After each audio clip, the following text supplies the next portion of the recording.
perkenalkan, saya di sini, saya Yudia dari tim LH Paroki. Ingin memperkenalkan apa sih itu ekoenzim.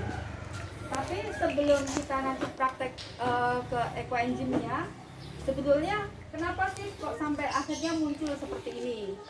Itu semua mungkin sebetulnya dulunya itu sama penemunya, yaitu Dr. Rosukon.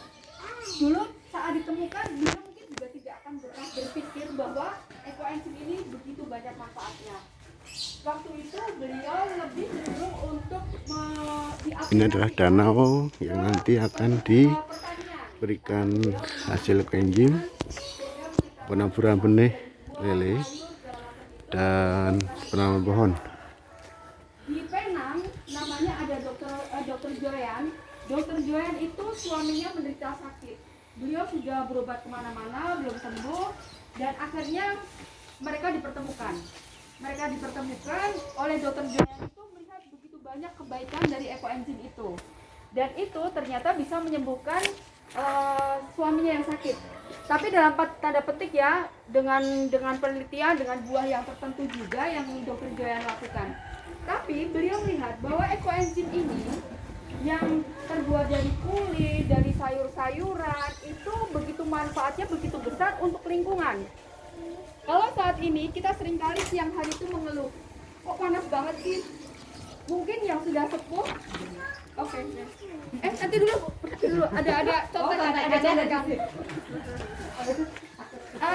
kita rasakan kalau untuk yang ibu-ibu yang udah sepuh mungkin akan tahu ya, zaman dulu itu kita tuh Indonesia mengenal dua musim yang jelas-jelas bisa dipastikan waktunya. Dari mulai bulan Juni sampai Desember itu Ini kan Bu Anton ya. penghujan, habis itu nanti mulai transisi menjadi musim kemarau. Tapi untuk saat ini sepertinya hal itu tidak lagi terjadi. Hujan juga susah diprediksi. Belum lagi bencana di mana-mana juga ada. Dan oleh para penelitinya yang di NASA sana yang punya alat-alat canggih itu, mereka melihat ada fenomena alam yang sudah tidak lagi seperti dulu. Di kutub air juga sudah ESS sudah mulai mencair, dan itu membawa dampak pemanasan global di bumi kita ini.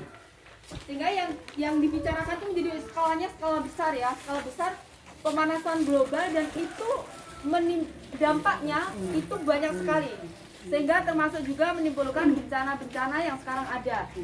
Oleh penelitiannya pun juga sampai nama tornado, nama bencana itu menggunakan alfabet. Itu sudah alfabet itu cuma 24. Mereka itu sudah meneliti sampai ke menamai bencana itu sudah sampai sekitar huruf T. Kemarin malah dia seroja ya, seroja, terus T itu tornado itu. Nah berarti tinggal sedikit lagi nih. Habis itu udah habis nih alfabet. Terus mau dikasih nama apa lagi ya? Belum lagi mereka dengan alat-alat yang canggih itu mereka memprediksi tahun 2028 apa berapa gitu, saya kurang pastinya lupa ya. Itu benar-benar bencana itu akan semakin hebat terjadi di bumi ini. Nah, yang bisa kita lakukan paling enggak untuk Sama Anton Calampung, pembuatan ekoenzim. anak cucu kita masih bisa merasakan nikmatnya dunia ya. Alam pun masih sangat bersahabat. Karena kalau menceritakan tentang alam saat ini, itu banyak sekali yang bisa data-data yang bisa ditunjukkan. Seperti misalnya dari sampah, ini kita bicara sampah ya. Dari sampah-sampah yang kita buang setiap hari, Ini adalah hasilnya yang akan dituangkan itu saja, di danau itu dampaknya itu alam ternyata Anda. sudah luar biasa. Kita punya Bantar Gebang, itu sampai tahun 2024 itu sudah nggak muat lagi untuk nampung. Terus kalau sana udah nggak bisa, sementara kayak Jakarta juga masih ngirim, masih banyak sekali sampah. Belum lagi itu yang masuk ke sungai, akhirnya sampai ke laut. Di laut banyak sekali ikan-ikan itu yang sekarang mereka itu memakan plastik itu sudah dalam bentuk partikel mikro, karena mungkin saking banyaknya dan juga ada yang sudah mulai pecah-pecah gitu, itu termakan oleh ikan. Dan itu sudah masuk ke dalam sel-sel ikan, ukuran mikroplastik itu. Kalau itu kita makan, berarti sama aja kita kan memakan biji plastik. Itu efeknya untuk kesehatan juga tidak baik. Itu bisa menimbulkan kanker dan sebagainya.